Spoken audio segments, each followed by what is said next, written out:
Hey, how is everyone doing? Let me make sure I've got a good angle here and the lighting's good and perfect. So, we are here today for the Heartshine EFT Tapping Sanctuary live. And today I have something that I'm really looking forward to talking about. And what we're going to do before we jump into our quick heart coherence, I'll just tell you that what we're going to do today is we're going to tap on what comes up for you around one of the Bill of Rights that comes with the Heartshine EFT method. And these are some Bill of Rights that I've adopted and are putting out there as something that's going to help you heal from narcissistic abuse, and then in the future navigate and have and cultivate and nurture healthy relationships with yourself and with others. So I think of them as your Bill of Rights for healing. And so what we're going to do is I picked one because there's actually six, and we won't go into all six of them, and I'll probably add more later. But the one that I want to talk about today is this, and I'm just going to go ahead and read it. I want to make sure I read it correctly. So it's that you have the right to expect others to earn your trust over time before you give them the benefit of the doubt. That is the actual right. So, what I'm going to suggest that you do is that you just kind of let that soak in for a second. And let me say it again, okay? Let me just say it one more time. You have the right to expect others to earn your trust over time before giving them the benefit of the doubt. Okay. that's kind of different. It is kind of new, right? So let's just talk about that real quick. And like I said, after I give a little kind of introduction to why I've adopted this myself as one of my Bill of Rights for healing, and why I'm going to suggest that you do it as well, is I'm just going to explain it, and then we're going to jump into the heart coherence and tapping. So here's the deal, you guys. Um, you know, I don't know what it was like when you grew up, what kind of culture you had. I'm just going to assume that if you have been narcissistically abused, that you probably have ended up in a situation where whatever kind of trauma you experienced has really created for you a lot of doubt around your own instincts. Okay. A lot of cognitive dissonance, a lot of invalidation, a lot of feelings of not being safe when you're trying to protect yourself or make your own decisions or listen to your intuition when it comes to situations and people. And this is one of the results of being narcissistically abused. So what can happen is we have a tendency, and if you couple that with like a cultural belief that you should give people the benefit of the doubt, if you couple that with kind of the special consequences of being narcissistically abused, you end up with this like terrible, habit or way of being where you just feel like you just have to trust everyone no matter what. Like that somehow it's culturally rude to not trust people, that it's wrong, or that for some reason, like, it's not being a good person if you don't just automatically give people the benefit of the doubt or trust them. And that somehow what's best and what's most polite is to just give people the benefit of the doubt that they've got your back, or that, that they're safe people until they show you otherwise. But what I'm suggesting is that actually, I think it should be the other way around. And here's why. Because when it comes to narcissists, okay, and you all may already know this, when you're first engaging in a relationship with a narcissist, whether it's friendship, it's intimate possibly, or romantic, um, whatever it might be, is that in the beginning, there's a lot of love bombing, there's a lot of mirroring. And what that is when a narcissist mirrors your own, mimics your own body movements or voice patterns, or even just adopts your value system and reflects it back to you. Also, just this sort of talent for knowing exactly what you need to hear in order to think this person is really the best since sliced bread, or that this person has exactly what it is that you're missing and you need in your life. All those things that show up in the very beginning of engaging with a narcissist are going to be the kinds of things that, you're going to need to, over time, you're going to need to wait for that to change. Meaning, a narcissist will eventually show themselves as a narcissist. Eventually, that type of behavior will show itself to be false.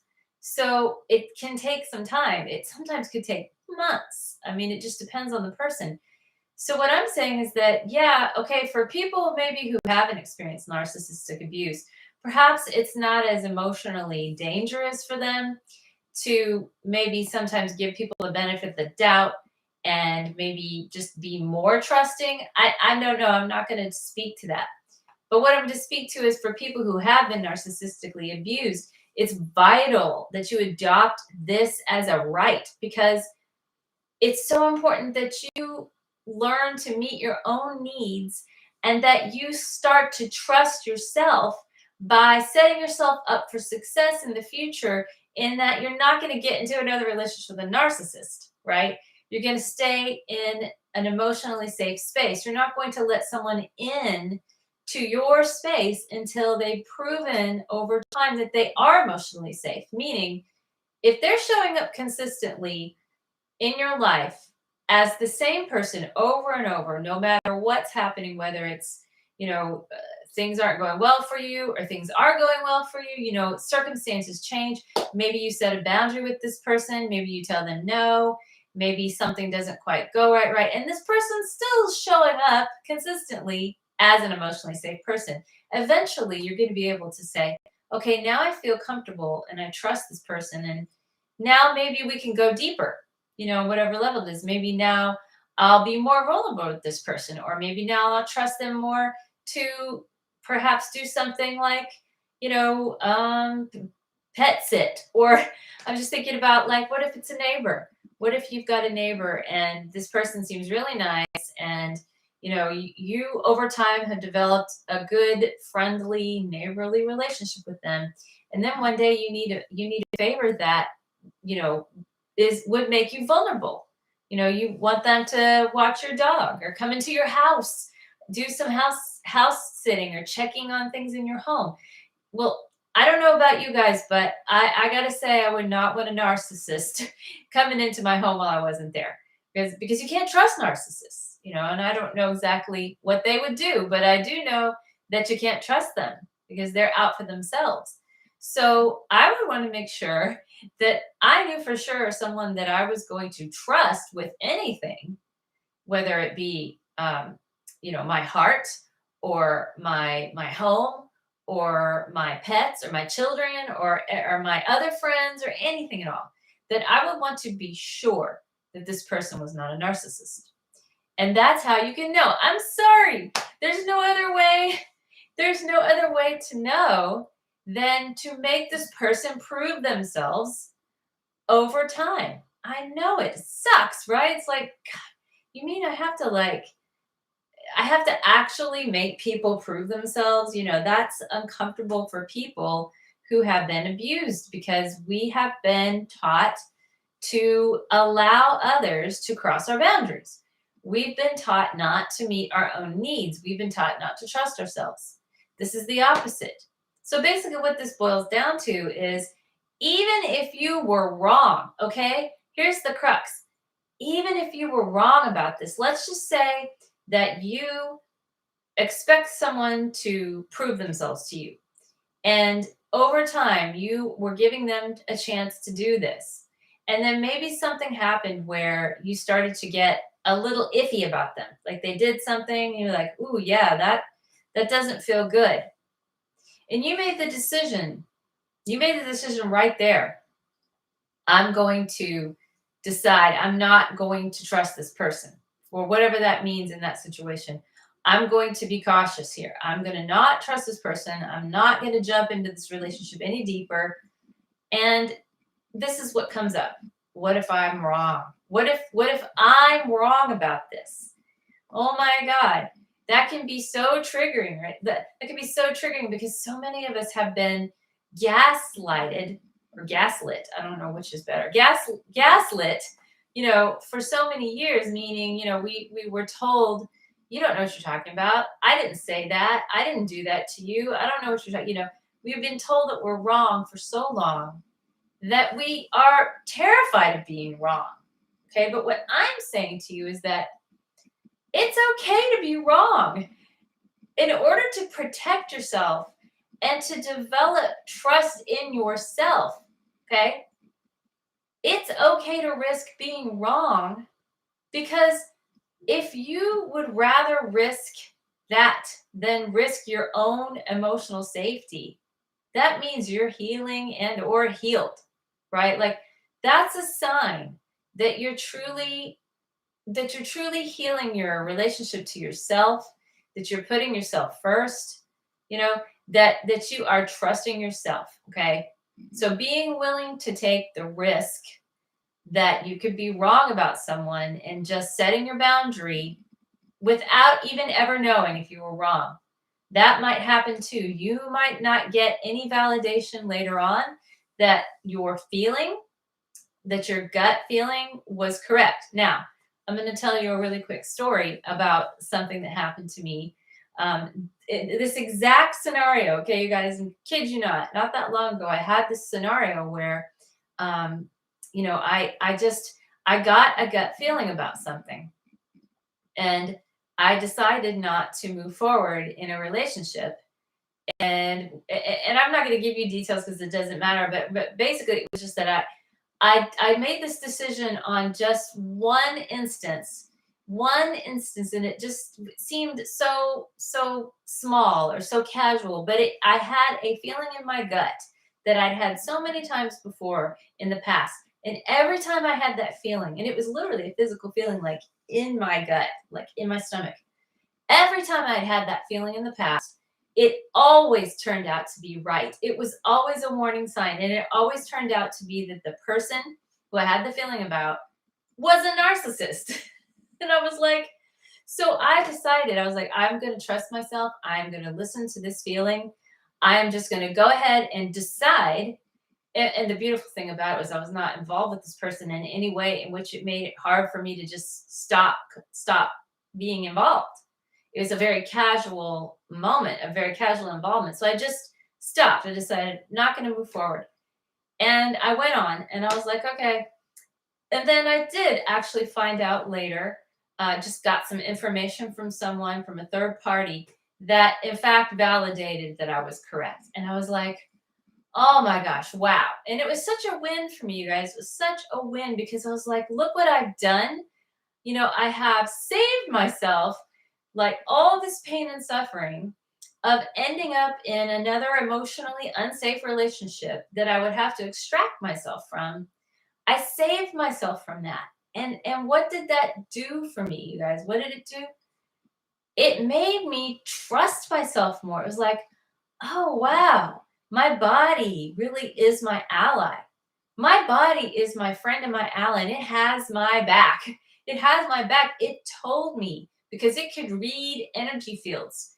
It can read energy fields, and it can receive information from other people's energy fields that we can't process intellectually.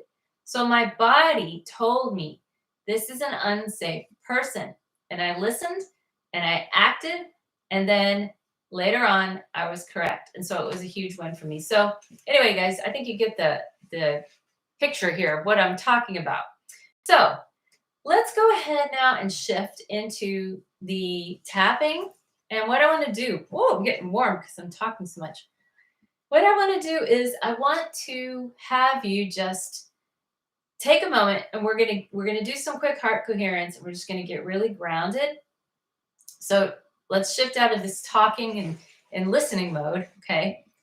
Very intellectual. And we'll shift into the body. So get comfortable wherever you are and take a couple slow breaths. Put your hands over your heart center. Very good. And in through the nose, out through the nose or mouth, tuning into yourself. Just notice the surface that you're sitting on. So just feel how it supports you. Just feel the temperature of the air in the room that you're in. Notice how it feels on your skin. Good. Start to tune into your heart center. And if you have your hands over your heart, you can actually just even press into the heart center a little. Just activate that intention. Good. And now I would like to invite you to think about someone in your life that you care for deeply and that you love so much. And as soon as you think of them, just get a smile on your lips. This could be a person or a pet. And you could also use a place if you want. Place that you love. Anything that works for you.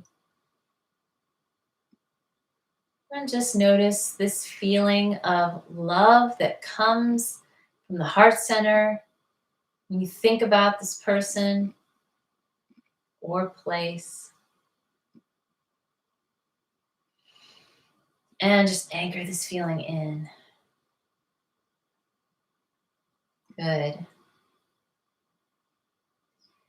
And as we take another deep breath, just drop your hands into your lap, and I'm going to just guide you back here to bring your eyes back into the room nice and slow, and keep them soft for a moment before you come back to me here.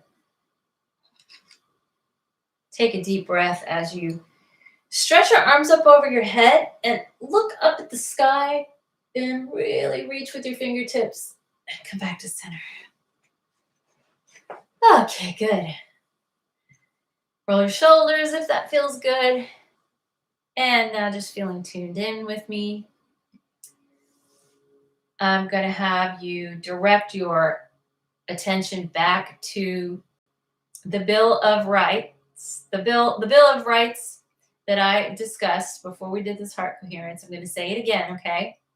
So tune into this phrase and tell me what comes up for you. And I'm saying, tell me if you're here live, you can type it in the chat. And if you're watching this later, then go ahead and write it down. Write it down on a piece of paper.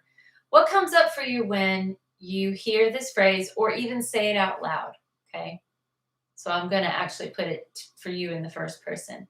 I have the right to expect people to earn my trust over time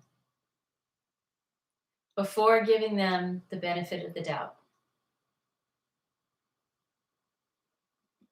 Okay, let's say it again. If you didn't catch that one more time, you can say it out loud if you want. I have the right to expect people to earn my trust over time before giving them the benefit of the doubt. Okay. All right, so when you say that phrase, tell me what comes up. Does that feel good? Does it feel doable? Does it feel right? Does it feel true? Does it feel safe? Or does it possibly feel scary? Does it make you feel anxious? Does it make you feel unworthy? Does it make you feel possibly ashamed or feel guilty? What comes up for you? Do you get something in your mind that comes up like, yeah, but, okay, yeah, but, if I do that, then people are going to think I'm a jerk.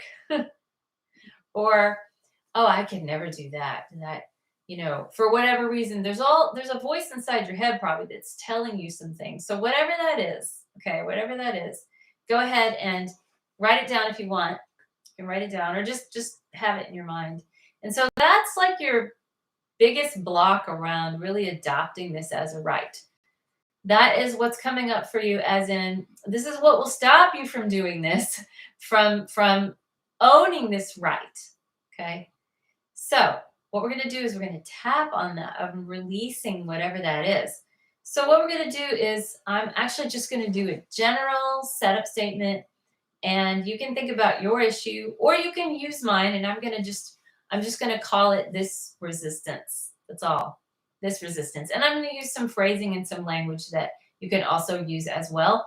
And if you like it and if it lands for you, great. And if it doesn't, that's okay too, because then you'll know, well, that's actually not how I feel. And that's important too, because that's an awareness. So just remember, borrow benefits, meaning you're going to get benefits if you tap with me no matter what you say. Okay. All right. So think about your issue. And 0 to 10, you can go ahead and get your SUD level. And that's just how stressful does this feel, 0 to 10? Or if it's a belief, like that would make me a jerk, then you would just decide, how true does this feel? 0 to 10, 10 being the most true and 0 not being true. So go ahead and get that level, write it down, or just remember it. Even though I have all this resistance, I have all this resistance to owning this right,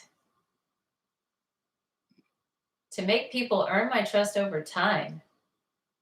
Well, I'm willing to accept myself anyway. Even though I have all this resistance to owning the right to expect people to earn my trust over a period of time that I see fit.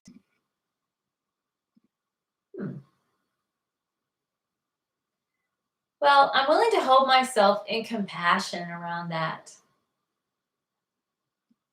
And even though I have all this resistance around owning this right, the right to expect people to earn my trust over a period of time that I determine, I'm willing to possibly forgive myself for protecting myself, for wanting to be safe from emotionally unsafe people. Okay, let's just tap on that. And I'm going to use the phrase, this resistance, and you can use your own phrase if you want, if you've got one. Top of the head, this resistance, this resistance, this resistance, this resistance, this resistance, this resistance. Going to the collarbones, this resistance. Go under the arms now, this resistance. And let's go to the side of the hand, this resistance. Now we're going to add in some phrases. So just go ahead and use my phrases if you like. And you can change them if you want. This resistance I have to owning this right,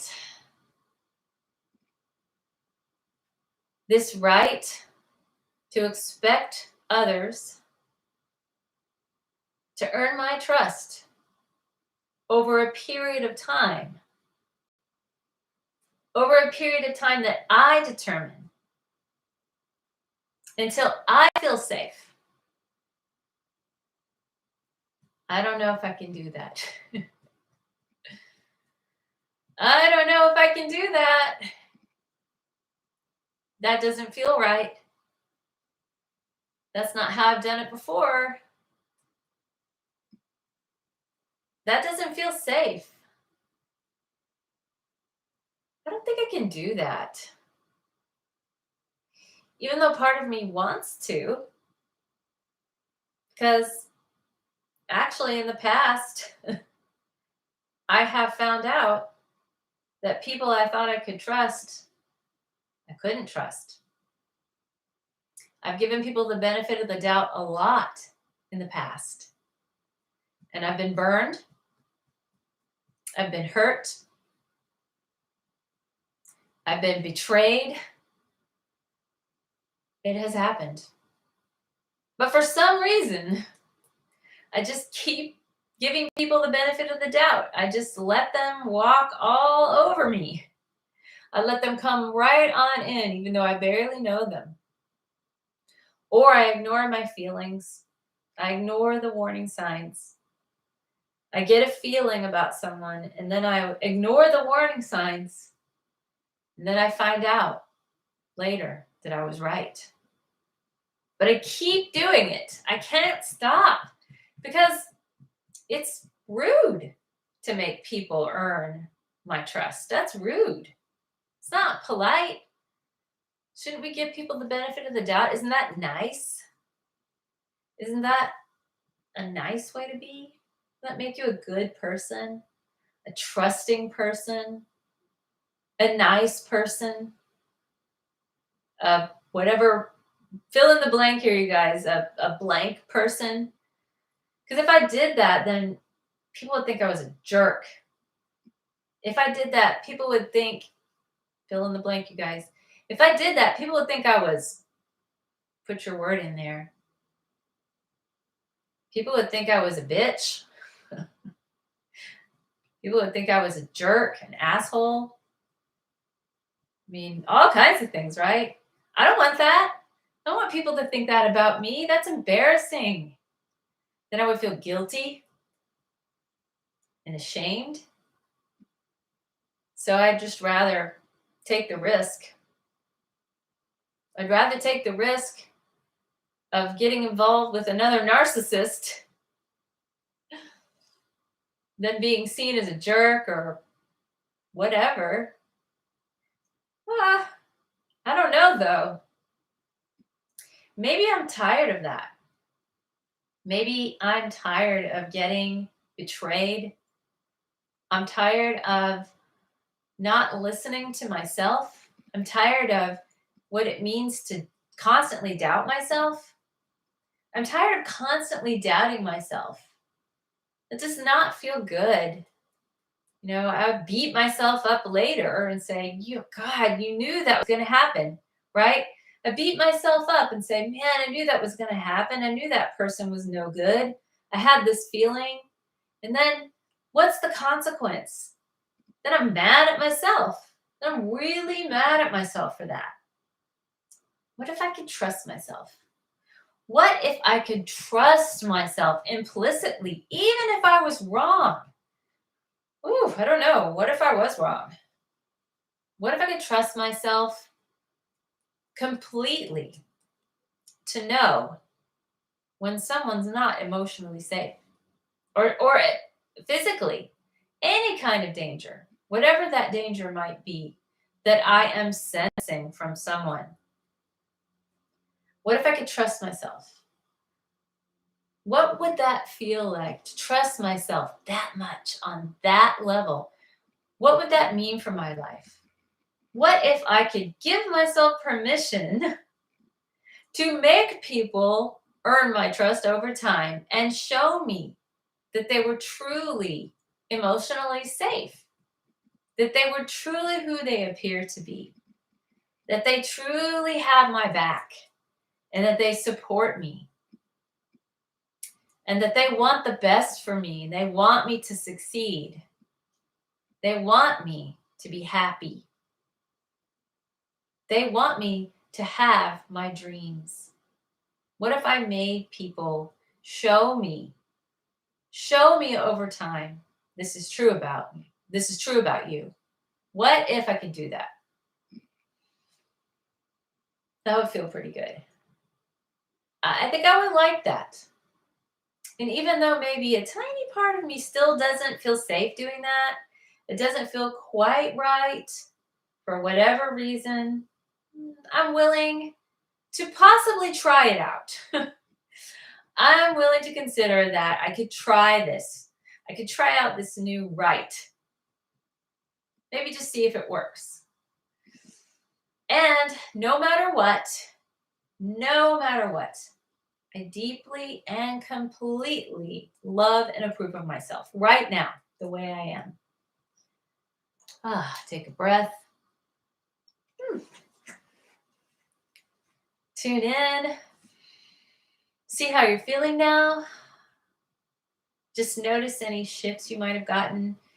Any of that language that I was saying, if it landed for you, like if you're like, ooh, yeah, that.